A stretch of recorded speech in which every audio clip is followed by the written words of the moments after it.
ఈ సందర్భంగా ఏఎస్ఎఫ్ జిల్లా ప్రధాన కార్యదర్శి బి రవికుమార్ మాట్లాడుతూ దేశంలో విద్యారంగం సంక్షోభంలో ఉందని అశాస్త్రీయ భావాలతో విద్యార్థులు మనస్సు విచ్ఛిన్నమైన విద్యా వ్యవస్థను కాషాయకరణ చేస్తున్నారని అన్నారు. కడప జిల్లా వేదికగా ఈ నెల 26, 27, 28 తేదీల్లో జరగనున్న ఏఐఎస్ఎఫ్ రాష్ట్ర స్థాయి విద్యా వైజ్ఞానిక రాజకీయ శిక్షణ తరగతులు జయప్రదం చేయండి అని పిలుపునిచ్చారు. విద్యార్థుల సమస్యలపై అలు పెరిగిన పోరాటాల నిర్వహణలో ఏఎస్ఎఫ్ ముందుంది అన్నారు. విద్యార్థుల గుండె చప్పుడు ఏఎస్ఎఫ్ అని అన్నారు. అలాగే భవిష్యత్తులో జరగబోయే విద్యా వ్యతిరేక పోరాటాల గురించి జరగబోయే తరగతులు ఒక వేదిక కాబోతున్నాయన్నారు.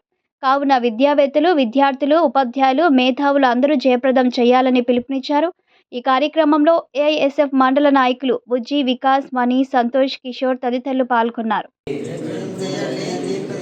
జయప్రదం చేయండి విద్యా వైజ్ఞానిక శిక్షణ చేయండి రాష్ట్ర విద్యా వైజ్ఞానిక శిక్షణ తరగతులను జయప్రదం చేయండి ఏఐఎస్ఎఫ్ రాష్ట్ర విద్యా వైజ్ఞానిక శిక్షణ తరగతులను. పేరు B Ravikumar, all India student federation AISF Parvathipuram జిల్లా ప్రధాన కార్యదర్శి. ఏప్రిల్ 26, 27, 28 తారీఖుల్లో కడప నగరంలో ఏఐఎస్ఎఫ్ రాష్ట్ర విద్యా వైజ్ఞానిక శిక్షణ తరగతులు జరగబోతూ ఉన్నాయి. ఈ యొక్క శిక్షణ తరగతుల ముఖ్య ఉద్దేశం ఏమంటే, ఈరోజు చూస్తూ ఉంటే రాష్ట్ర కేంద్ర ప్రభుత్వాలు ఈరోజు విద్యని కాషాయకరణ చేస్తూ ఉన్నాయి. ఈ కాషాయకరణకు వ్యతిరేకంగా విద్యార్థులందరూ కూడా శాస్త్రీయ దృక్పథంతో ముందుకు పోవాలన్న ఆలోచనతో ఈ శిక్షణ తరగతులు ఒక వేదిక కాబోతూ ఉన్నాయి.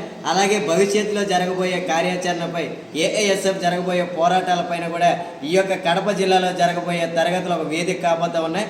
కాబట్టి విద్యార్థులు, మేధావులు, అలాగే ఉపాధ్యాయులు, అలాగే ఇతరులందరూ కూడా ఈ యొక్క శిక్షణ తరగతులు జయప్రదం చేసే విధంగా అందరూ కూడా పాల్గొనాలని చెప్పేసి ఈ సందర్భంగా తెలియజేస్తారు.